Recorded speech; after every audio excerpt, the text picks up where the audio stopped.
പിണറായി പറമ്പായിൽ യുവതി ജീവനൊടുക്കിയ സംഭവത്തിൽ സിപിഎമ്മിന്റെ നുണപ്രചാരണങ്ങൾ ഓരോന്നായി പൊളിഞ്ഞപ്പോഴാണ് മതരാഷ്ട്രവാദവും താലിബാനിസവും മേമ്പൊടി ചേർക്കുന്നതെന്ന് SDPI.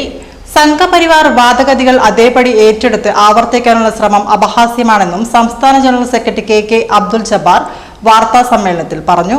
അസാൻമാർഗികതയ്ക്ക് കൂട്ടുനിൽക്കുന്നത് ന്യായീകരിക്കാനാണ് സദാചാര വിചാരണ എന്ന വാദം ഉന്നയിക്കുന്നത്. SDPI ഓഫീസിന് മുന്നിലൂടെ സ്ത്രീകൾക്ക് നടക്കാൻ കഴിയുന്നില്ലെന്ന ആക്ഷേപം ഉന്നയിക്കുന്നവർ മുഖ്യമന്ത്രി പിണറായി വിജയന്റെ നാടാണിതെന്ന് മനസ്സിലാക്കണം. ആഭ്യന്തര വകുപ്പിന്റെ ചുമതല വഹിക്കുന്ന പിണറായി വിജയൻ ഉത്തരവാദിത്തം ഏറ്റെടുത്ത് രാജിവെക്കുകയാണ് ചെയ്യേണ്ടത്. മരിച്ച യുവതിയുടെ പിതാവും സഹോദരനും ബന്ധുക്കളും ആൺസുഹൃത്തും സഹോദരനും വാർഡംഗം ഉൾപ്പെടെയുള്ള പൊതുപ്രവർത്തകരും ചർച്ച ചെയ്യുന്നതിനെ രഹസ്യ കേന്ദ്രത്തിലെ ആൾക്കൂട്ട വിചാരണ എന്ന് പ്രചരിപ്പിക്കുന്നത് അസംബന്ധമാണ്.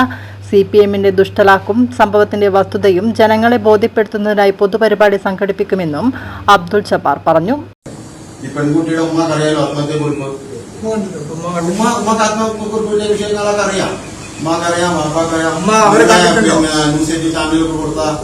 അഭിമുഖത്തില് വാക്കങ്ങനെ പറയുന്നുണ്ട്. അല്ല, ആ ആത്മഹത്യയെ കുറിച്ച് കുടുംബത്തിൽ ആരെങ്കിലും കണ്ടിട്ടുണ്ടോ? അതിന്റെ വിവരങ്ങൾ ഇപ്പൊ നിങ്ങളൊക്കെ അറിയുന്ന പോലെ അവരും അറിയും, കാണൂല. കാരണം ഈ ഇൻക്വസ്റ്റ് നടക്കുന്ന സമയത്താണ് ആ ആത്മഹത്യ കുറിപ്പ് കിട്ടുന്നത്. ഈ പണവും സ്വർണവും ഉണ്ട് എന്നുള്ള കുടുംബം പറയുന്നത് അവർക്ക് എന്തെങ്കിലും തരത്തിൽ തെളിവ് അവരുടെ കയ്യിലുണ്ടോ? അവര് ACP കൊടുത്ത പരാതിയിലെന്ന് പറയുന്നത് പരാതി മാത്രമല്ലേ ഉള്ളൂ, അല്ലാതെ അവർക്ക് എന്തെങ്കിലും തരത്തിലുള്ള തെളിവുകളോ അല്ലെങ്കിൽ ചിട്ടിയൊക്കെ പിടിച്ചതാണെങ്കിൽ അതിന് തെളിവുണ്ടാവും.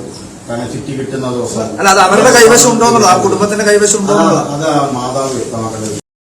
ജില്ലാ president Basheer Kannadiparamba, secretary PC Shafeeq, Rubina എന്നിവരും പങ്കെടുത്തു.